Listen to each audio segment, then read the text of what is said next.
that goes back to what I was saying initially when I said we have been given terrible examples of marriage.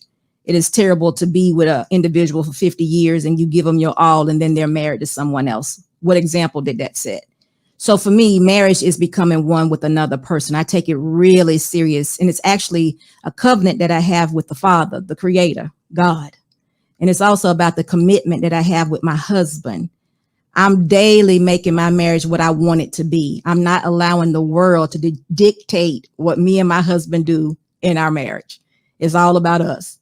If we want it easy, we do easy things. If we want to swing from the chandeliers, we swing from the chandeliers. We don't have to sit up and talk about how boring it is or how, the world don't want you to do this or, that's not good anymore and all that. No. It's going to be what I make it. It's going to be what we make it. And it's our duty as individuals who are in a marriage relationship to become one. I adapt to him. He covers me. That is what a marriage should look like. And it's not something that you should just be able to get over. You're becoming one. If something happens to him, I should feel this, vice versa. And that's what I want out of a marriage relationship. I want it to be forever. There's no thing as divorce. There's no thing as a divorce. We're not perfect people. We're in it for life. So the paper was just a requirement from the law, but the marriage itself, what that paper represents is so much bigger than just me and him. It's so much bigger than that. And that's what kind of keeps us together. And that's what keeps us making it more or poured into it. And it's all those things that you all have already spoken about, the provision, the protection, the covering. This world is a terrible place for a man and a woman.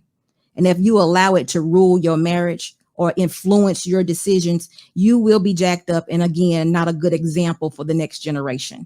I see it, I hear it. And it's anytime you allow things to creep in that don't make sense, it might make you feel good and you might be all in sync with what's going on in the world. But if it's against your marriage relationship, you got to pay attention. You have to protect that union.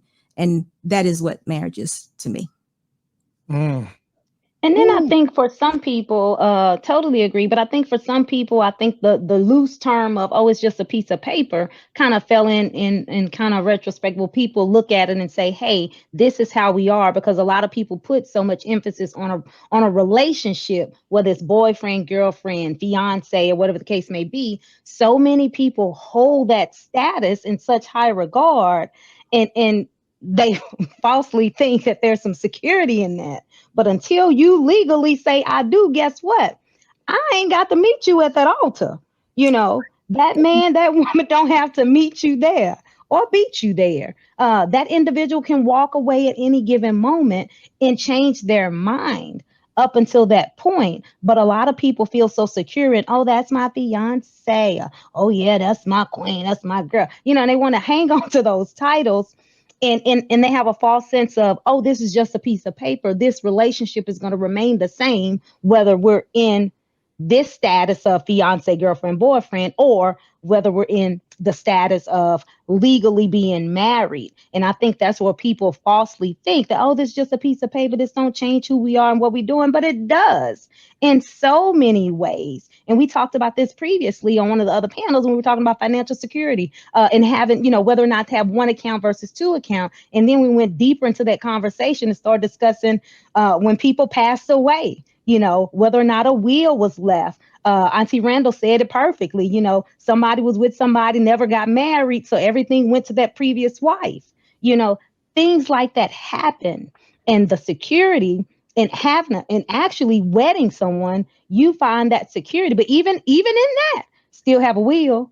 Even in that, still leave you some guidance, because things happen, So and you're it's just that false sense. That's the beginning of the traumas. That's the beginning of the traumas. 50 TJ, what you just said is so real. I wouldn't say, I know someone living in that situation right now. I wouldn't say 50 years, but if something happens to this man, his wife, who he's married to, he's been separated from for 30 years, gets the house, but the woman that's been taking care of him for the last 20, she gets nothing but put out unless she can afford the house.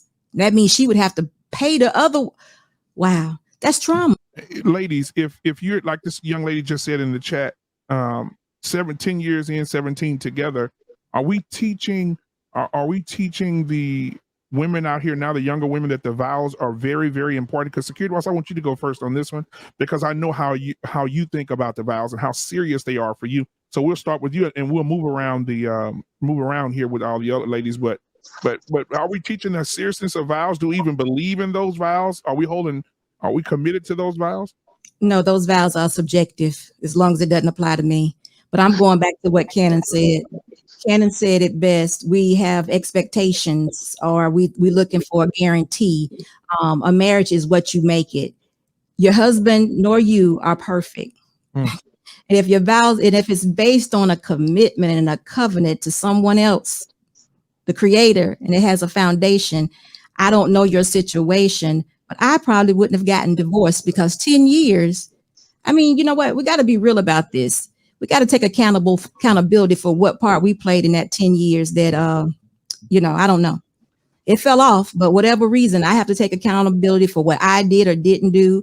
And of course, he has to take accountability for what he did and did not do. Again, we're not talking about abuse. I'm not digging with that. Y'all understand that. If it's abusive relationship, you have to get out. But, for whatever reason, the man had an affair or what have you, but we have to check that. But see, I wouldn't have left my husband after 10 years because he had an affair, because I'm not perfect. We have to be honest about this. See, this is trauma. This is the no example. This is just, nobody bothered to say, girl, you might not have been perfect. Cause we think we perfect as hell. Y'all know we do. We ain't done nothing wrong ever. We ain't never done nothing wrong. We ain't never been on them girl trips and thought about a man. We've never done any of that. We might didn't sleep with him, but we thought about him. Whatever, it's what you make it. It's what you make it. And you have to be totally honest and have accountability for what you do.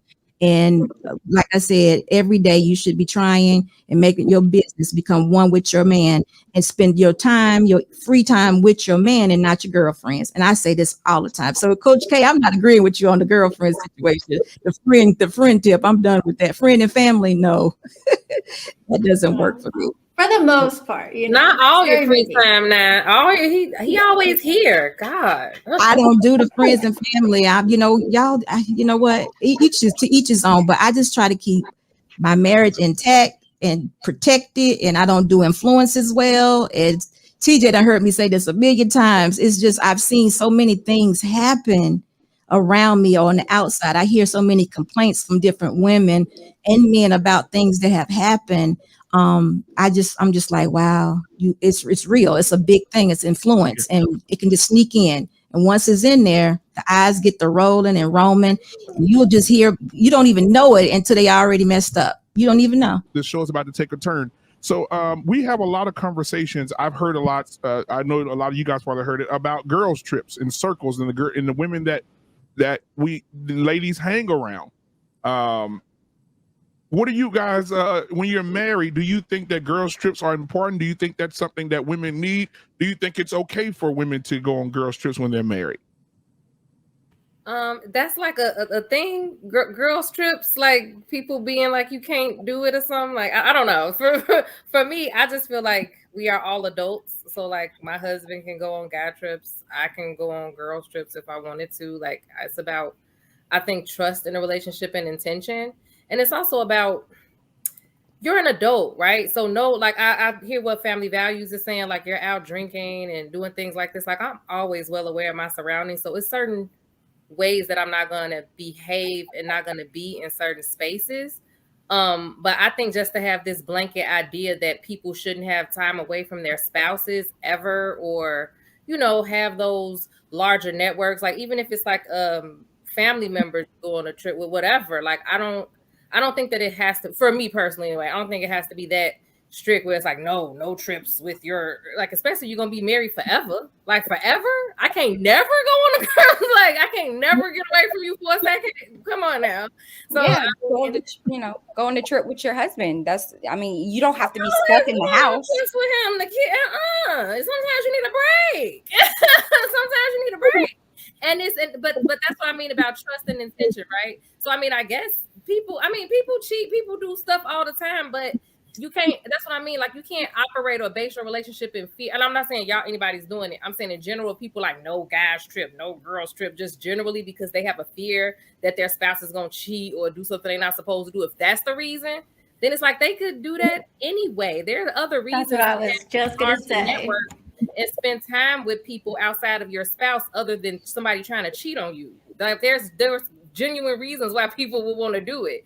So I think it's just based on a relationship. Like, if you can't trust your partner to be out of your sight, then okay, I don't. I just don't have the energy to be trying to tell a grown person. Right, and I'm gonna add this real quick, Fanny, about you. So, like one of the ladies told me that I was speaking with about this. She said we call it hot girl summer now. We don't call it girls trips, and so a lot of women refer to it as hot girl summer. The name of it makes some men cringe, but I want to make sure I add that in there, because hot girl summer, girls trips, the circles of women that you hang around.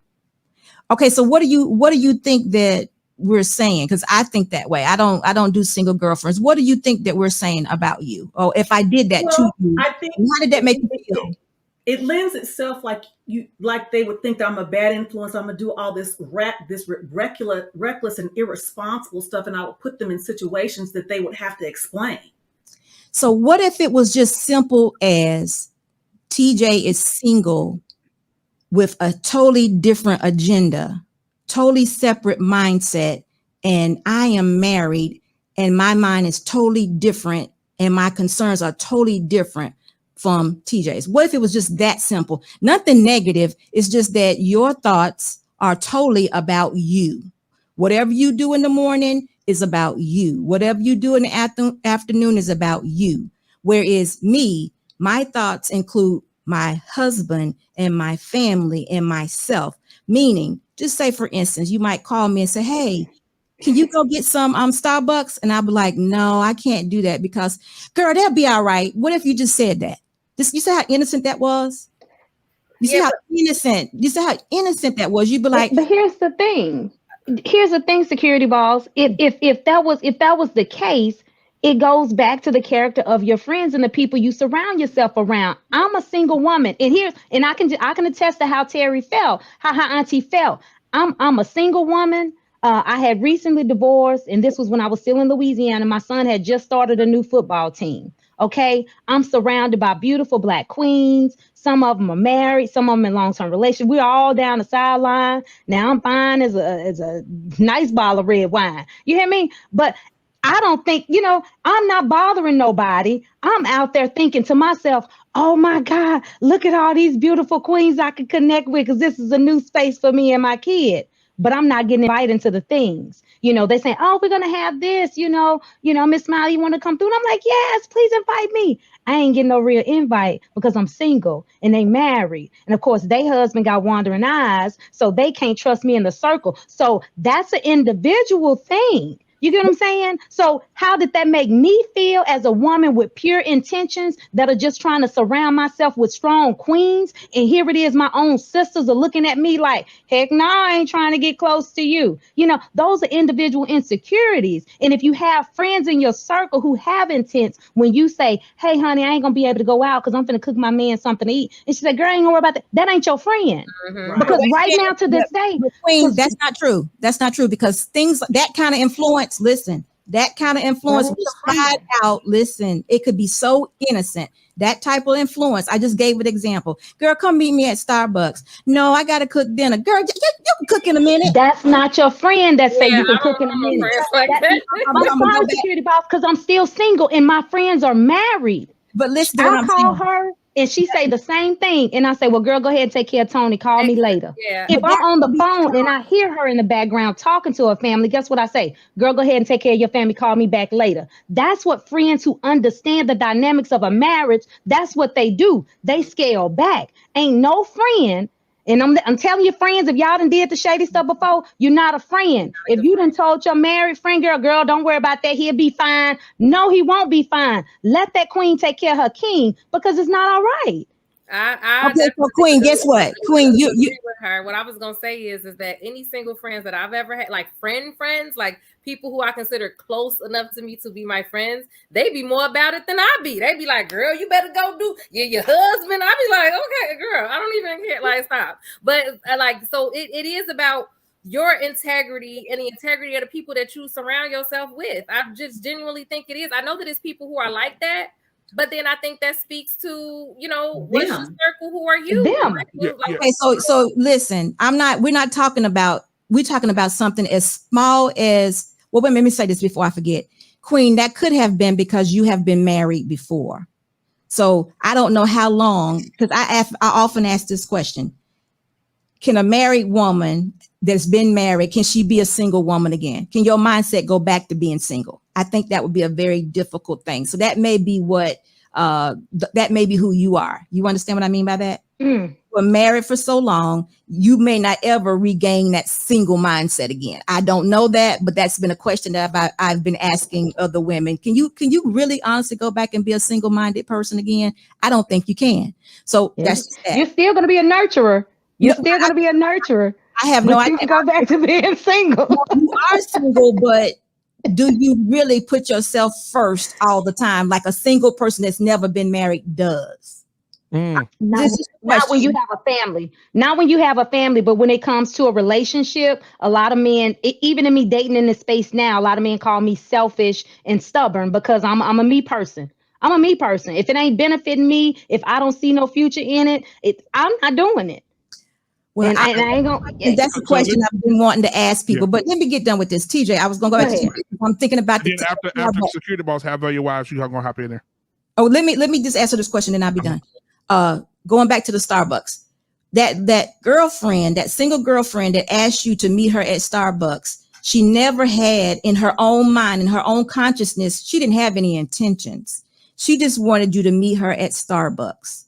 And she said to you, come meet me at Starbucks. Or you can cook later on. You know, they'll be all right. Now, are y'all seriously telling me that your girlfriends have never said something of that nature to you? You know, I'm telling you that I have cut people off that are too needy. I don't have needy. I can't deal with, like, you need to understand that I may not call you for 3 months. Like, I can't deal with the needy, clingy. You can't need too much from me. So that has been weeded out a long time, probably a long time ago, probably even before I got married. You know, but you're saying it happened.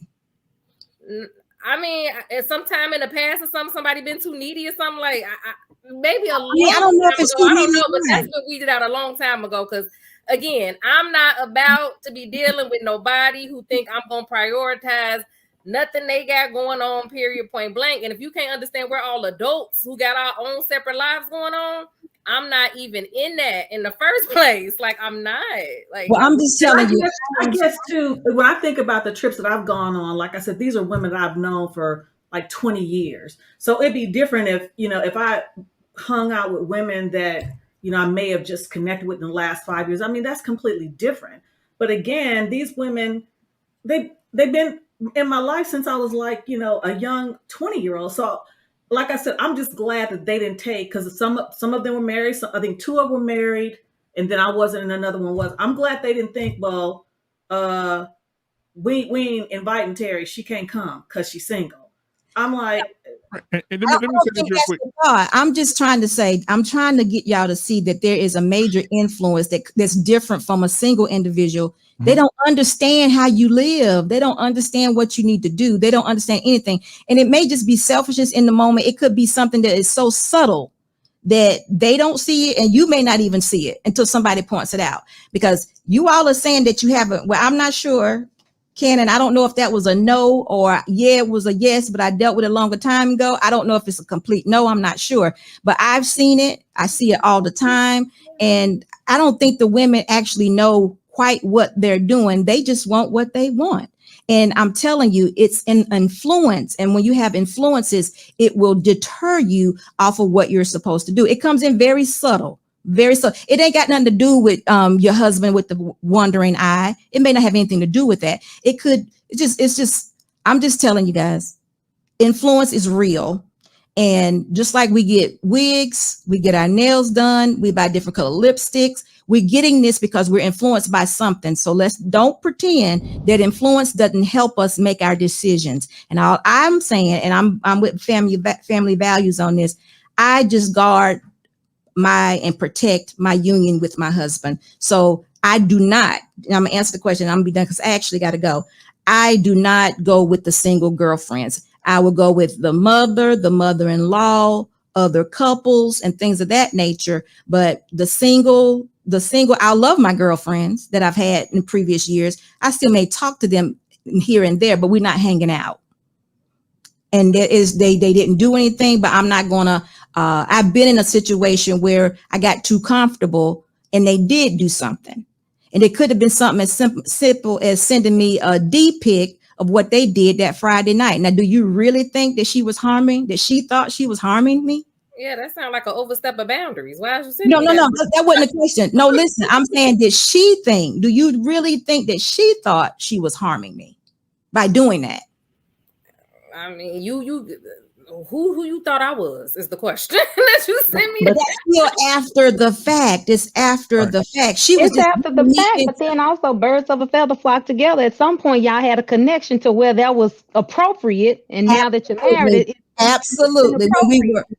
So before I was married, as a teenager or 20 years old, you're exactly right. The girlfriend that I've had all my life, you're exactly right. But so it was a level of comfort that she sent that out of, like, girl, let me show you this. Exactly. So you understand what I'm talking about. But I'm married now.